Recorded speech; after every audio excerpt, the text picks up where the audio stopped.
When it comes to world-class wine, Central Istria is quickly rising to the top. But what makes this region's wine so special? It's not just its native Malvasia and Tehran grapes, beautiful rolling hills, and cool Adriatic breezes. It's the passion and dedication of the winemakers themselves. I'm Nora Walsh, and in today's episode, we're stepping into the vineyards of three extraordinary wineries. First, we'll meet Ivica Matusevich, founder of Wines of Istria, who is a leading pioneer of Central Istria's modern wine renaissance, and whose dedication to crafting bold, innovative wines has put the region on the map. Then we'll visit the family-owned Basson winery, where sommelier Eva Basson crafts local wines and award-winning gin, and Domaine Coquelicot winery, where Jacqueline Marovatz and her husband blend tradition with creativity in every bottle. Join me as we explore the stories behind these three celebrated winemakers, their unique approaches, and of course the incredible wines that define Central Istria's vibrant wine scene. I live here in Kruncici, which is a small place in Central Istria, and my occupation is wine producer, and I'm doing this for last, let's say, 30 years. And tell me a little bit about, we're sitting in your beautiful winery. Tell me a little bit about the experiences you offer here, and I'd love to know, what are some of your best-selling wines? What can someone do if they come here in terms of wine tasting, dining, learning about the area? Well, I started this, let's say, project, call it project, in '96 when there was our first bottle produced. But making wine in Istria is kind of, let's say, a ritual, some kind of heritage rituals, and practically everybody is trying to do some wine for itself. And that was also my start of the thing. And after several years of doing it for hobby, it started to be a serious thing. But let's say that my entry point in the wine world, call it modern wine world, what we have today, was during my PhD in Italy. And I spent 3 years in Friuli region, which is pretty close here. And during this period, I fell in love with this, let's say, living around wine. And the idea was to evaluate, can we do the similar thing, what they are doing? So it was a period when they were doing some pretty famous whites of Friuli. They were launching some modern face of the region through the wine. And, from our perspective, knowing touristic rituals here, because also during Yugoslavian period, before 90s, there was plenty of tourists here. So we all grew up in this atmosphere. Going back to that Friuli period, so I saw that this living around wine was pretty nice. I felt in love with this lifestyle. And where exactly is that in Italy? Friuli, it's very close here. It's about 100 kilometers. It's area north of Trieste here. Okay. And what were you studying there? Was it related to wine? So I did my PhD in biotechnology, in agronomy, so pretty close to the wine, but mostly oriented to the plant production. So the wine was not direct objective of my PhD, but it was pretty close because I was learning about the territories, about ecology, about all these, let's say, factors who influence growing, and especially in this period of stress, which is pretty actual today, with this climate change. So all these things were always very, very narrow, very close to the wine. So bringing this idea here in Istria in '96, we started to do some pioneering wines, but pretty fast. What kind of wines were you doing back then? When you're in Istria, you have to do Malvasia, because 60% of all the wines in Istria are Istrian Malvasia. Then there is some Tehran, which is, again, a wild beast of reds and domestic reds. Today there is a big fashion of let's say, authentic, autochthonous varieties across all the world. And in that period, it was kind of beginning of this fashion. And is that what most people make in their homes?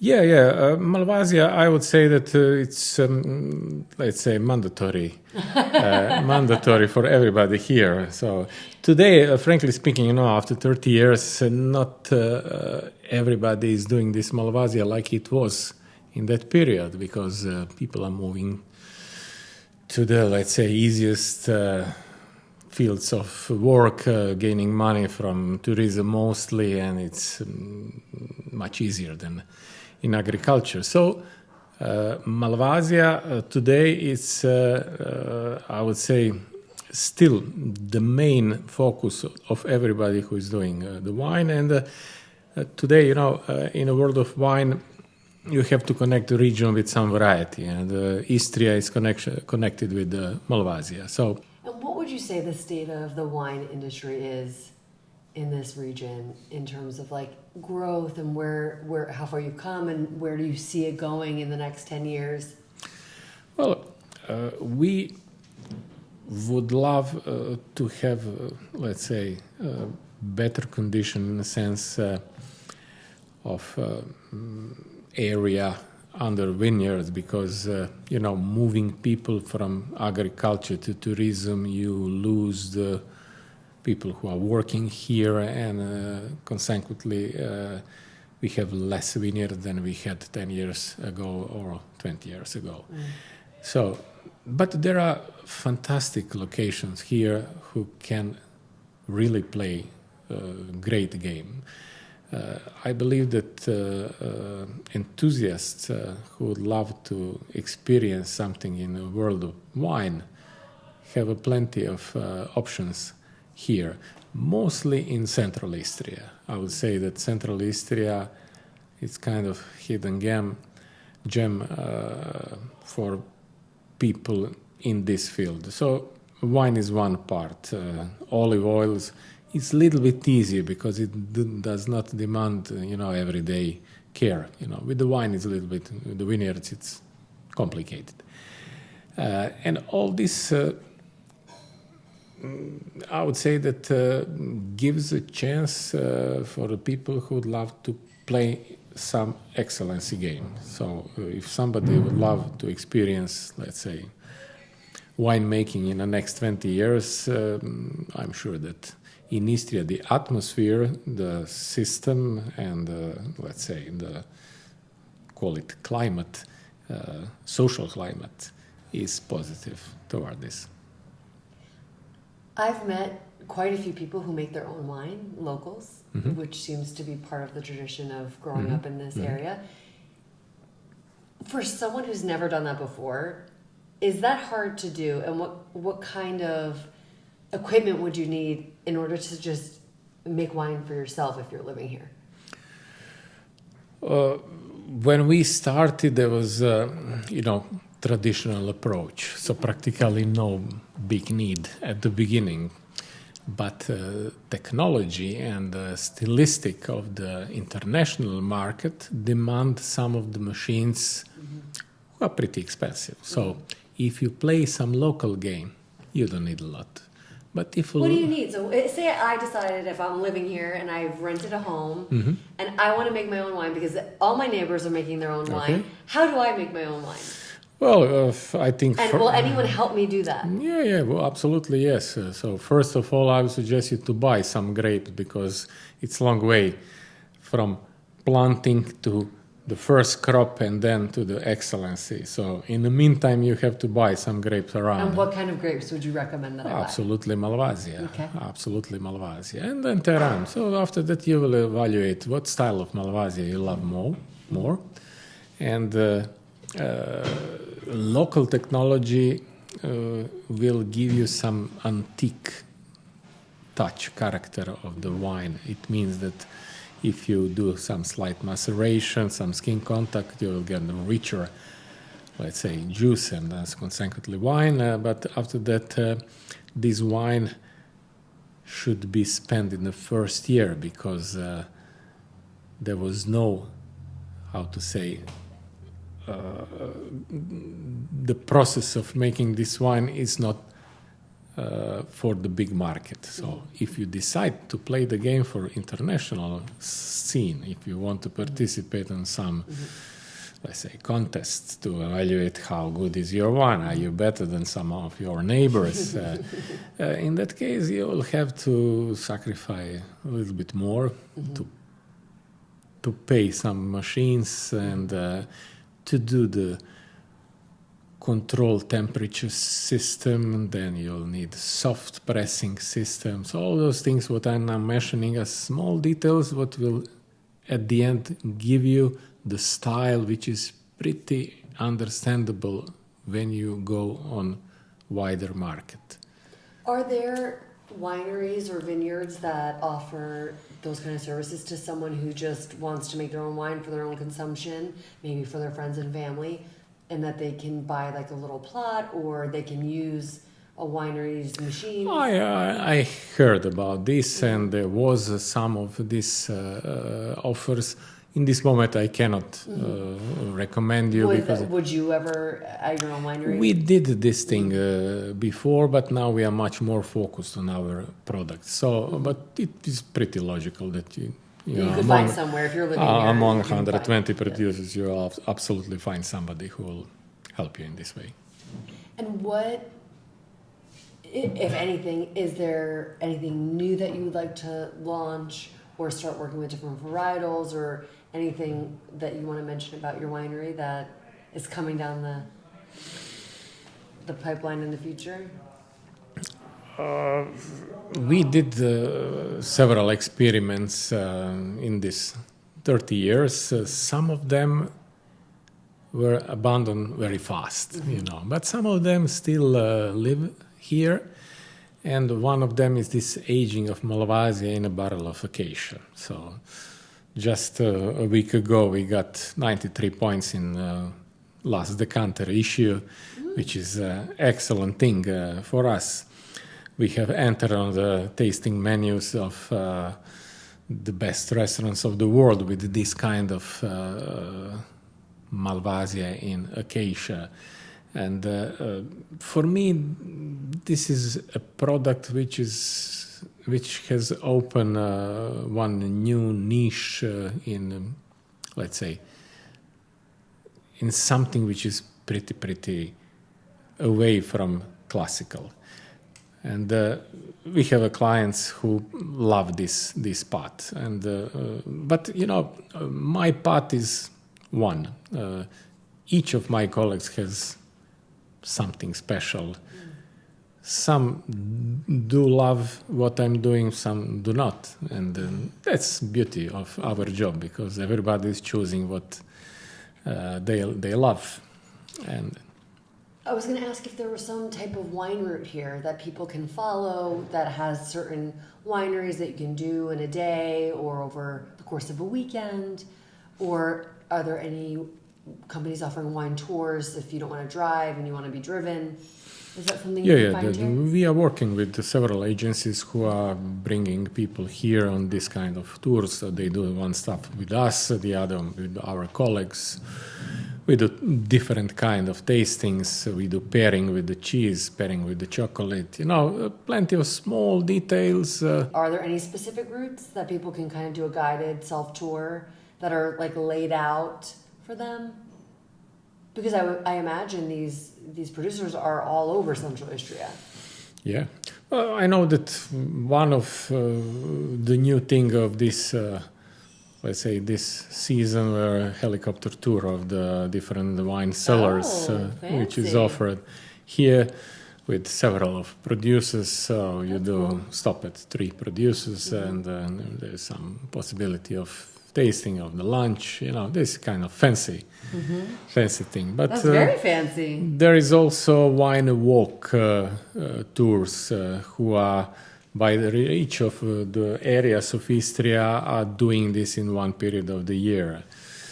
That's lovely. For some time we had also wine runs, wine marathons through the wine cellars, and you drink and run. This is Work it really really nice.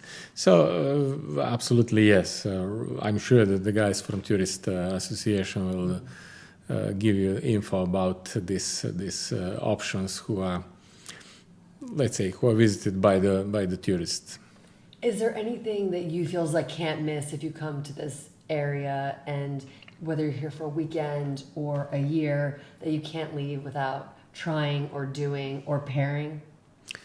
Well, right now we are in September, so it is start of truffle season. This is something which is so attractive everywhere, not just in Istria. But in Istria especially because right here it was found the biggest white truffle of the world.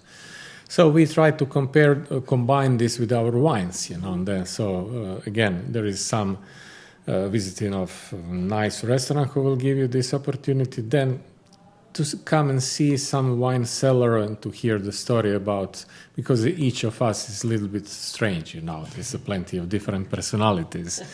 You can find really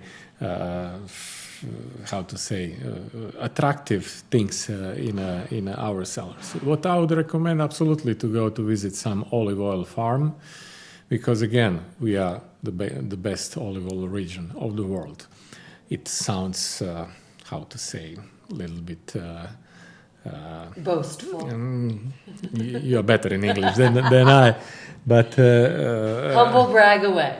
But being for 8 years the number one region of the world, it's a big deal. It's a great thing. So it's one more motive to come and to do the olive oil tasting. If you have, I don't know, 7, 8, 9 different olive oil varieties, and to compare these olive oils and to see how they are doing this, to have these personal perfect matches with the food, it's attractive. So the olive oil culture, it's it's first next to the wine, and I would recommend to taste them. So my name is Eva Bajon. So the name of our winery is Bajon Wines. We have overall 10 labels of wine, and also besides the wines we produce liquors. So we distillate the grapes, so we make also grappa, and from that we make several types of liquors. And also since the last year we started to make gin. So it's our homemade, handcrafted gin. Wow. Are you the only ones doing gin here, or is that something that's becoming more popular? I guess it's becoming more popular here in Istria. Yes. Why did you decide to start making gin? Oh, because my husband told me to start with that. He suggested... Make me some gin, darling. Yes. So he suggested that we could try. And we made our first batch, and imagine that we were awarded with a gold medal on an international competition. Whoa. With our first gin. Yes, you're going to taste it. Great. So, and tell me a little bit about your wines. Yeah, okay. And what are some of your best-selling wines? What do you really focus on here? What's your specialty? Okay, I would say, well, it depends on the kind of customers, but I would say that our most selling wines are, of course, the local, typical, indigenous Istrian varieties, which are Malvasia and Teran. So Malvasia is the white wine, and the Teran is the red wine, but also grape. So Teran is the grape, and also so the wine is named after the grape. Okay. So you asked me about the experience that people can have here. So as you can see, we have a huge tasting room. It's beautiful. Yeah, we can host like a whole bus of people, like around 50 people. Okay. Like even more. We hosted even more. Then we have a terrace. And a fireplace that we're sitting next to that's keeping us warm on this cold day. So inside, indoors, we can stay like during winter, and there on the terrace we can stay. Terrace. Yeah, it's maybe more for the summer, but overall we have a capacity of 70 people. So what we do, we offer, of course, all our wines to clients, to visitors. And How many do you usually do in a tasting? how many? Wines do you usually do in a typical tasting? So the protocol sounds like that usually because this is what people usually request. So we offer them an aperitif. We offer them an aperitif with our strong alcoholic drinks. Mm-hmm. Okay. And which ones do you usually serve? Like all of them. Mm-hmm. So all of them. We put Bisca, Medica, so the mistletoe liquor, the honey, the medical herbs, Teran liquor, and the sherry, and also gins. So they're drunk by the time they tried the wine? Yes, more or less. No, because they're like, we give them the aperitif on the terrace, so they really enjoy. Yes. They like, they're relaxing. They see the view. They enjoy the nature. So. Well, they are like entertaining on the terrace, and then they enter here, the tasting room, and then we offer them like 3 to 4, 5. It depends of the group. Different type of wines. So of course we start with the white, and we end with sweet wines. And tell me what ones usually take them through the top 5. The top 5. Okay. So let's say they do Malvasia. Mm-hmm. So Malvasia. To say the young Malvasia, mm-hmm. and then the aged Malvasia. And is that aged in oak? Yes, it's aged in oak. How long do you typically age your? So Malvasia stays in the oak around 6 months. 3 months in the new barrel, mm-hmm. another 3 months in the used one, mm-hmm. so it doesn't get too oaky. Okay, and then after the Malvasia, we offer them Teran and the Merlot. And a blend? No, so Teran, mm-hmm. the variety. Teran, yeah, Teran, and then Merlot, and then in the end Muscat, which is semi-dry. And yes. You grow the Muscat? Yeah, here. Yes. So we grow everything here in our vineyards. How big is the vineyard? So we have 5.5 hectares of vineyards. It's beautiful. So you saw here when you were coming, you saw all the vineyards here, and there is a big vineyard over there. Yes.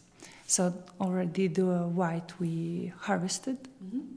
There is nothing you can see, but maybe you can enjoy the red grapes. They are. They look like they're ready to harvest. Yeah. Yeah. And I mean, they're all here. And then after the Muscat, which is medium dry, you said? Yeah. And then you do a sweet wine? So that's so that's it. And then what do we do next? So they enjoy the Muscat, and they usually they buy and they start to dance. Oh! Sometimes we have the musician with the how do you call it? The harmonic. Accordion or harmonic. Harmonica. Yeah, harmonica. Oh, yeah. Is that typical here? Yes, I guess. I think at least here we always offer them if they want to have a musician. Mm-hmm. He really, makes a good atmosphere, with like a bit of wine, a bit of aperitif, and then we serve also some cheese and bread like you have now. Mm-hmm. And delicious flavorful tomatoes? Yes, tomatoes from our garden as well. You can tell they're from the garden. Yeah. They taste like they're from a garden. Yes, they're really aromatic, right? Yes. I was just thinking, God, I haven't tasted tomatoes like this in a long time. You see? They're so flavorful. You were supposed to come here sooner. This